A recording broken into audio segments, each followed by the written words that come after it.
It is Sunday. It's time for a weekly wrap up. I did read more books than last week. I'm taking this out of my hair. I had it in there because I was trying to like make brownies and my hair kept going like this because I was, bent over stirring brownies. Um, but it's bothering me now.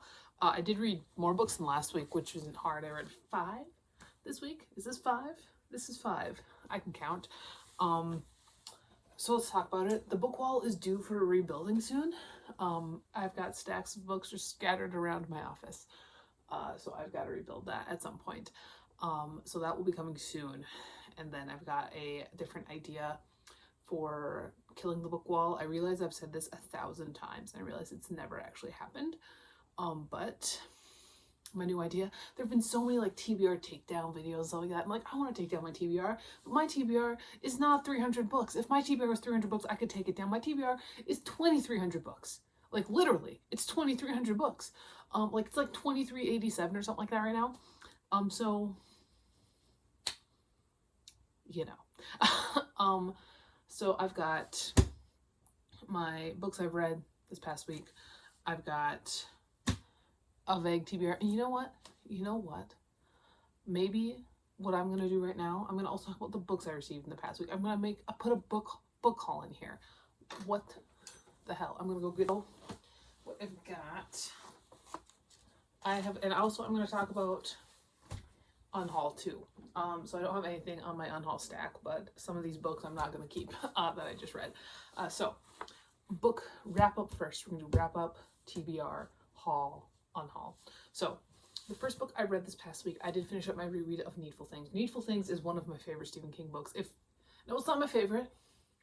I think it and the Bachman books have beat it out, but it is way, way up there. I think I rank it above The Stand, which is big. I mean, The Stand is a large, important book in the Stephen King situation.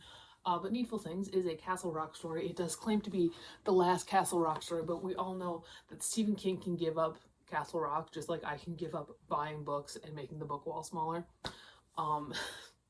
It ain't gonna happen.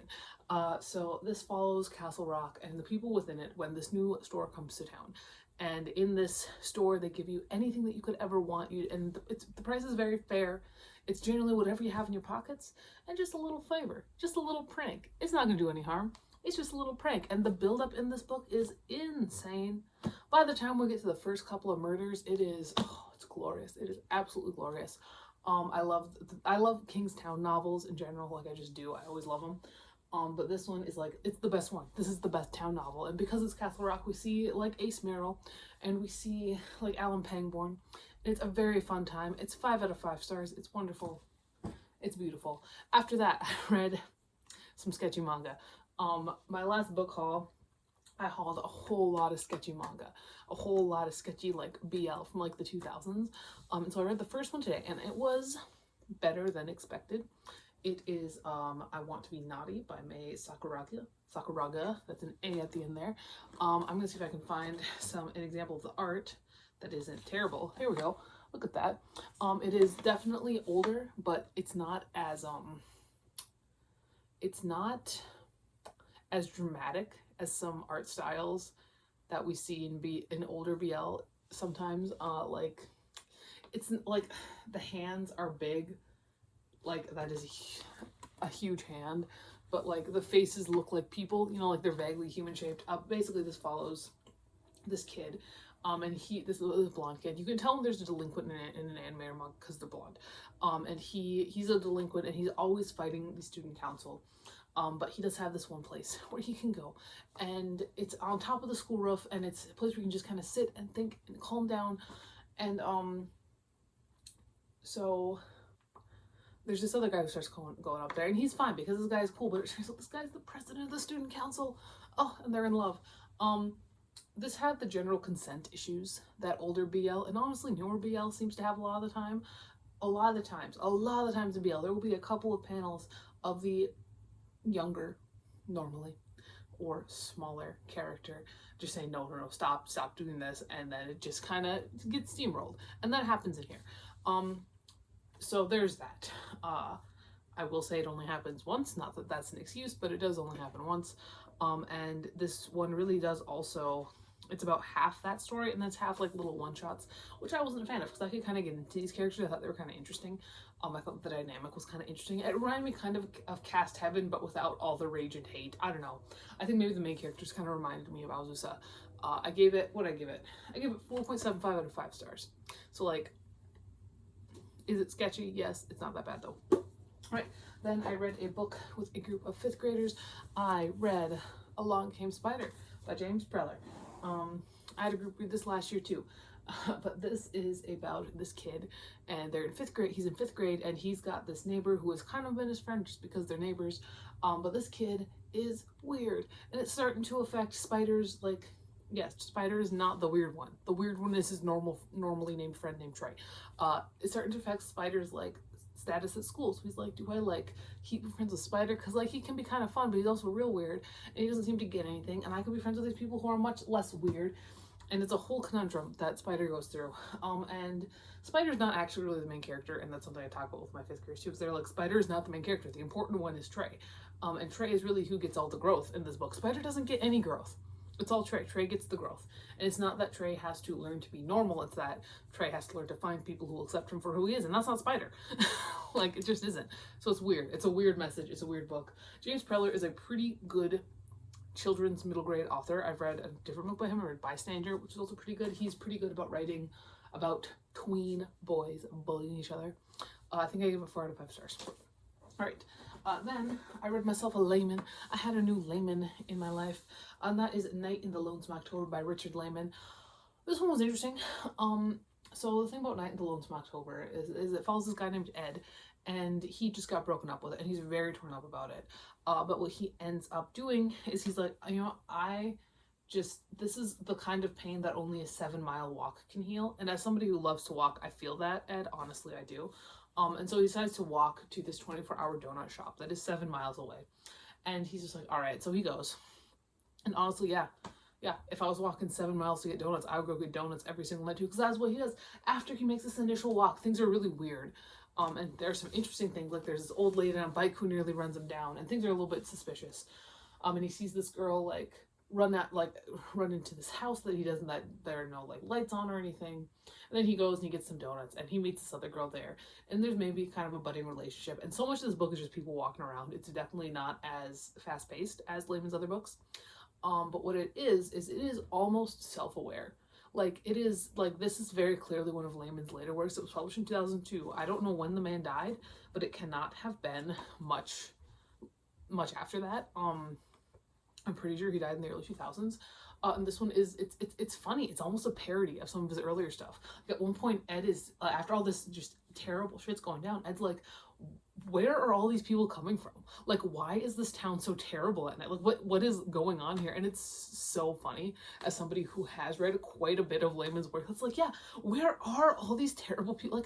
Like this is like if Funland was self-aware. It's like, well, where are all these terrible people? Why is this town just like a genuine like carnival of horrors after dark? And it's so funny. I do have to mention Kirkus. Kirkus is a gay character who is not treated very well. He's an interesting situation though. So Kirkus is a bit of a predatory gay trope. And there's a bit there where we don't actually know if he's actually gay or if it's just stereotyping him, but he is.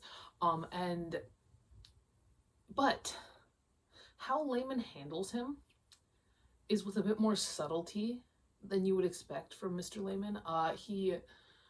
So we do have, he is definitely, I mean, like, he's definitely very predatory at times towards our main character, but there's enough stuff in the text that makes me think that that was meant to be this character trying to drive that character away, because he very clearly has trust issues, because he does have a very kind of horrifying backstory when it comes to his sexuality and how that got him treated in school and stuff like that. I kind of like Kirkus. And I think it was really interesting how he was treated. And I think that Layman could have done so much worse, honestly. Not that that's kind of how we should be treating this, is like, oh, it could have been worse. But it is definitely an interesting situation with Kirkus. I do think that there's more subtlety. A lot of people really, like, they read how Kirkus is treated and they're like, oh my god, this is terrible representation. I'm not saying it's good representation. I'm really not. But I do think that there are more layers there than meets the eye. I do think that Layman did kind of try for the subtlety, because there are times there where, like, our main character does say, like, he kind of sees something behind Kirkus's eyes. Or like, Kirkus is definitely trying to drive this guy away because he is scared of getting hurt again, like he was when he was in school and stuff like that. So that's kind of my thoughts on that. That's kind of my thoughts on Kirkus. And I actually just watched a video today, where this I forget what her name is. I'll put it on the screen if I remember. But she was doing this. It was like 15 books, like about Halloween or October or fall vibes to read in this time, and she kind of recommended this one, but not really. She was like, unless you know you like layman, don't read this. And I would agree with that. I'm like, this is not a good first layman. Read like fucking Beast House or something. Like Beast House, maybe Into the Fire. Honestly, that might be an interesting one. My first one was Savage, and I don't think that was right because it doesn't match any of his other stuff. In the Dark is my favorite, but that one is just too off the rails. I don't know, maybe Beast House, or I guess not Beast House, I guess The Cellar. The Cellar is the first book in that series. The Cellar, or maybe Funland. But she mentioned that, like, it's like there's a certain character in here and the way it's treated is not very well, and I knew she was talking about Kirkus. I think that Layman tried. I don't know if he was successful. I don't think he was 100%. I think he's more successful than he would have been if he had written this in the 80s. I think that he did grow. This does show some clear growth as a writer. It was interesting. It was very slow compared to Layman's other stuff. I mean, it really doesn't get going for a while here. But I did give it 4.75 out of 5 stars. Not my least favorite by far, and I did just how almost self-aware it was kind of fun at times. So there was that. All right, the last book I read this past week was a manga, another one. That's the first volume of Future Diary by Sake Isuno. I'm gonna show you the art. This is a classic. Man, I watched this anime like 4 times. I watched it like twice in high school. I watched it with my fiance when we first started dating. I love Future Diary. Honestly, it's kind of nuts. So we follow this boy. We don't follow her. We follow him, Yukiteru Amano, and he is he's very much a loner. He's not like picked on, but he's a loner, and he keeps this diary about everything that's happening around him. And one day he learns that he is now able to see the future, hence Future Diary. And his diary does show him everything that's going around him for the next 90 days. He's not the only diary holder. There are, I believe, 13 total. There are, I think it's 13. Okay, 12. There are 12. There are 12 total diary holders. In Japan. It's all in Japan, it's Japanese. And they are put in this competition where they have to, win. The last one standing will become the new god. And luckily for Yukiteru, maybe, there's this girl who's been in love with him, like a stalker. She's a stalker. And her diary is the Yukiteru diary. And so she knows everything's going to happen to him, which is great because he doesn't ever talk about himself. He only talks about what's going on around him. And so together they should be able to keep him safe. But she is nuts. Is nuts. If you have seen this girl. You've seen this girl on like GIFs. It's so fun. Reading this, like, I've never read the manga, but reading this was definitely like a blast from the past in a lot of ways, just because I have watched the show so many times, and I need the show on DVD so I can watch it again. If you didn't know, I only watch movies on DVD or VHS and shows. All DVD and VHS, and I have a CRT TV, and I'm very proud of that. But no, so fun. 5 out of 5 stars. I'm kind of sad that I'm kind of like on some book ban situation. I haven't quite ironed it out yet in my head. Either way, it's not a book month. Even like my old plan, I'm not buying any books for a long time. But I did read this. All right, so these right here are the books that I read this past week. That's what I read. So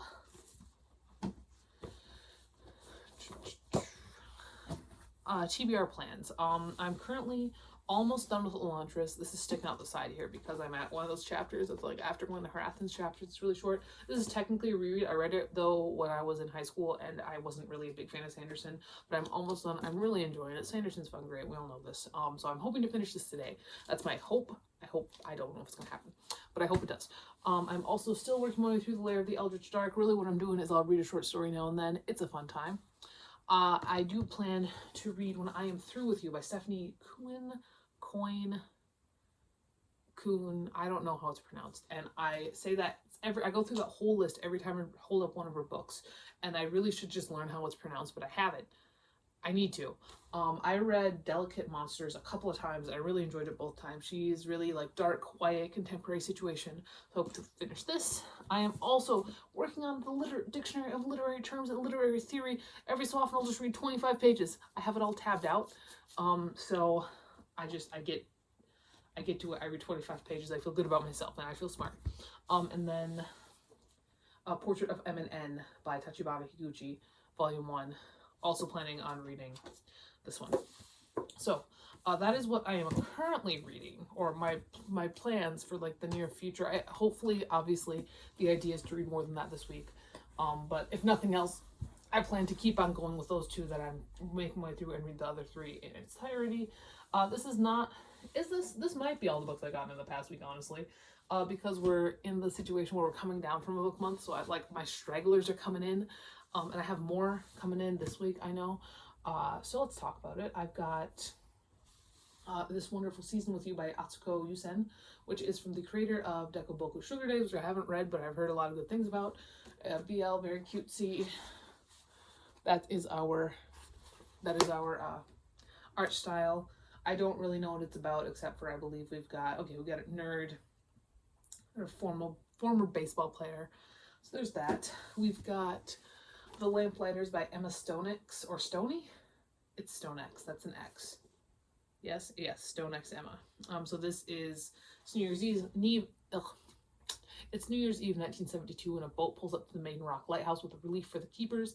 When the entrance door, locked from the inside, is battered down, the tower is empty. A table is laid for a meal not eaten. The principal keeper's weather log describes a storm raging around the tower, but the skies have been clear. And the clocks have all stopped at 8:45. 2 decades later, the keepers' wives are visited by a writer determined to find the truth about the men's disappearance. Can their secrets ever be recovered from the waves? That sounds fun. I've also got Volume 5 of Cast Heaven. Speaking of Cast Heaven, oh man, we're still going with this series, aren't we? I have Volumes 4 and 5 now ready to read, because I had 1 through 3 already read. So now it's the annual class trip, and Azusa is assigned to the same group of Atsumu and Kuze. While the 3 of them enjoy the sights in Kyoto, someone repeatedly attempts to harm Azusa. When aren't they repeatedly attempting to harm Azusa? Everybody loves to harm Azusa. It isn't long before Karano, Azusa's knight in tarnished armor, comes to the rescue. The 2 spend the rest of the trip alone together, with their relationship undergoing a major change. Is Karano going to stop raping him? Is that a change? That'd be interesting, because that's kind of what the entire series is built on. It'd be great news for Azusa, though. I also have Walk the Darkness Down by John Bowden. So we got a man made of scars evolving to carry out the dark wishes of the ancient whispers in his head. He's building a door, and what's on the other side is terrifying. Joan spent a lot of time living bottle to bottle and trying to erase things. Now he's looking for the man who killed his mother and searching for himself as well. Keaton is running from the past and suffering alone until he meets Juval, an orphan who carries his sisters in a sling. Every line is not a straight line, yet everything must converge. This is a parable written dust and blood and warped barnwood. A journey in the classic sense. Hornets, reverse werewolves, and one of the most vicious villains you'll ever know are all part of it. Pull on your boots and saddle up, we'll walk the darkness down. Have I read something else by John Bowden? Because that feels familiar. What else did this man write? Oh my gosh. Tell me. Give me a list of your books. Give me a list of your books, John. John. Yes, he helped Chad Lutsky write Out Behind the Barn, which I read, and it was fine. It was okay. So we'll see. We'll see who. And honestly, I read a different novella by Chad Lutsky, and that one was also okay. So maybe Bowden's better. We'll see. Along the same veins of Cass Heaven, I do have Volume 7 of Killing Stalking.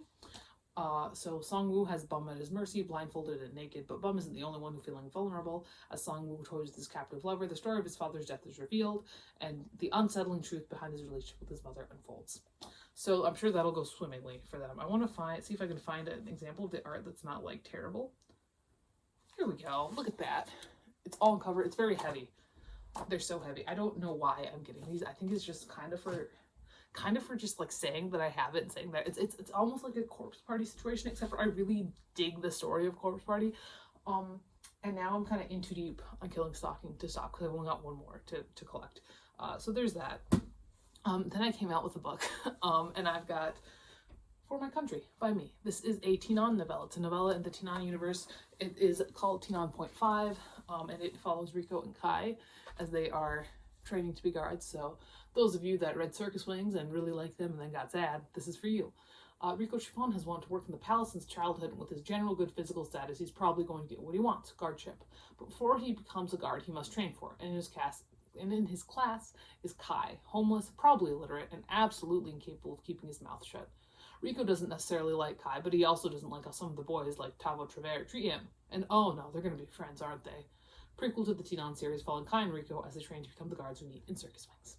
So, Circus Wings, I don't know if anybody read past Circus Wings, which I don't blame them because I killed the best characters. But it's very short. It's like 60 pages, 70 pages. You can get it in paperback if you want. I feel like this is more of a Kindle thing. You can get it on Kindle too. So I did get that. I also got Trick by Natalia Jaster. So I read this book when it was first published, and she re-released it and came out with other ones, and it really confused me. And then I had like all these like older editions, and they weren't quite right, and then there were more, and then it said it was number 4, and that was number 6, and I was really confused. So I rebought Trick. And I'm going to reread it. Apparently it was not this big. She literally doubled the size of this book. It was literally like 250 pages. I'm not lying. But this, I really liked it. It was like my first, I got it the year it came out in like 2015. It was like my first foray into like adult fantasy, and it was my first foray into like kind of erotic novels, but it wasn't really. Apparently now it's more, so I don't know what's going on. I just hope that I'll be less confused after I read this. So the court jester marks his targets with a ribbon. That's how I find out I'm next. The moment that band of scarlet fabric appears on my pillow, I know it's a promise. A bad omen delivered by someone wicked. He's powerful, he's sinful. They whisper about him in the castle's shadowed halls. Everyone fears his devilish tongue, yet everyone desires his heated touch. With each seductive temptation, I fall under the jester's spell. With every forbidden moment, he ignites a fire that I've never known before. But the jester is guarding a treasonous secret, and becoming his obsession is dangerous. As a good little princess, I should know, but because if I don't risk my ruin, I'll surely sacrifice my heart. See, here's my thing with this. I remember in the original one, it was like, yes, people were kind of scared of him because he would like make fun of you and make you feel bad about yourself. But I remember her having a lot more power in the original one, because she was a princess, but she was like very like, she was the one in charge. That was the vibe. So I'm interested to see if that changed, or if Jaster is just kind of trying to capitalize on how romantic he kind of seems to go around these days. I don't know. We'll see. And then I did get another New Yorker. This is for October 28th, 2024. Out of these books that I've read, I'm only getting rid of one book. I mean, one of them wasn't mine. One of them was the school's. But I'm keeping 3, and the one I'm getting rid of is this paperback of Needful Things. I only keep hardcovers at this point, and that is how my wrap-ups are going to run from now on. That's my idea. That's my thoughts. I'm actually have a vague idea for how I'm going to do like a TBR takedown, but I'm going to have to rebuild the book wall first.